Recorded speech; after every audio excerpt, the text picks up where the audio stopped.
Following on from the DF graphics of the year and some comments about it not being valid because Doom requires a higher end rig to be able to path trace. What? What would be your choice of best graphics on low-end hardware? Maybe the deck as a baseline. At that level, is it more about art style, or is Metroid Prime 4 on Switch 1 already the answer to this? Well, that's an interesting question. Low-level hardware graphics of the year. I'm not sure the fact that Doom doesn't require a higher-end rig to play normally and still look fantastic. But the concept that we can't include it or put it at number one because, path tracing is too onerous, that doesn't really fit the brief of graphics of the year. Lower end hardware, Alex, what do you think? I mean, I think maybe like instead of just honorable mentioning a bunch of Switch games, maybe we could just have a game graphics of the year on power constrained devices or something. I've really no idea, but it also seems like a stupid video idea at the same time. That's the Switch 2. Yeah, it's like I just of course, but as soon as you start having a lack of power to do certain things, it becomes more about what you do with it and how you obfuscate that with art decisions. So yes, it becomes more of an art style thing, maybe, but even then I would say that is very, like at the end of the day, when we do a graphics of the year, we are not like putting out like criteria and saying, if you don't have this feature or have this feature, you are this or that or other on this list. We don't do that. So I think, Alex, this only works for me when you're talking about consoles, because those are fixed platforms with strict limitations. That's why I put Eartheon on there, because you know specifically what that hardware can do. And you know, okay, you match what was accomplished to what the hardware is. The PC is just too much of an open box for that to work. Like, do you just arbitrarily pick some low-end PC? There's still lower-end PCs. You know, it's just like there's no easy way to just define that, right?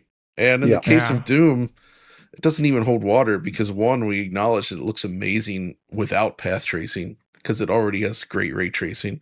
Two, it's very performant with that ray tracing, like extremely so. Like the lowest end ray tracing supported cards can run it fine. It looks great on consoles as well. And it delivers it all, you know, at 60 FPS or more. Like, I don't know what more you want from that. That's the perfect fusion of extremely good performance with great visual quality. Right. Yeah. Mm-hmm. I mean, it all comes down to what you're quite right. PC is so diverse in terms of hardware capabilities. We've still got this discussion going on, Alex, that the 60 series card is an entry level card. Oh my gosh. Yeah. I don't know. Which, you know, well, what do you, well, yeah, that's the thing, right? You know, how do you define entry level? Surely if it's the lowest class card, in any given range, it therefore is entry level within that range. I guess you could say the 50-50, you could go lower. I forget. Yeah, but that's pretty recent. Yeah. Isn't the 50-50 pretty recent? Yeah. But even that's like 40-60 levels of performance.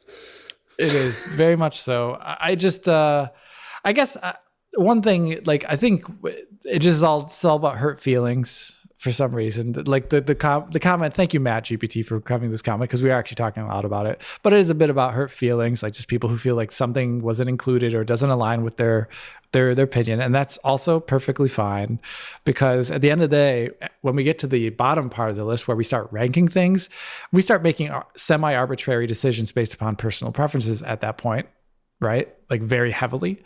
And we try and what we do is we argue about things, you know, like when Roger Ebert or any sort of great film critic, he doesn't say like this shot in this movie by Martin Scorsese is a 4 out of 5.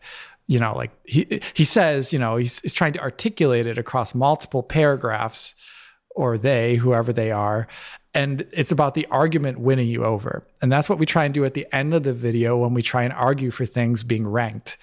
But, you know, I don't think as soon as you start doing that across, like saying like, if we did a best PS5 graphics video or something like that, we could do that, but that, I don't know if do we care about that? I want to do a best PS5 most graphics video. The most graphics. We can play like what is that even, John? Like the most textures this year. Yeah. Goes to Call of Duty and it's streaming textures. Man, that's pretty awesome. Yeah. I don't know what to say about this. People getting upset about choices and, personal choices or the choices of a team. I just find it utterly bizarre. There seems to be this need for people to agree.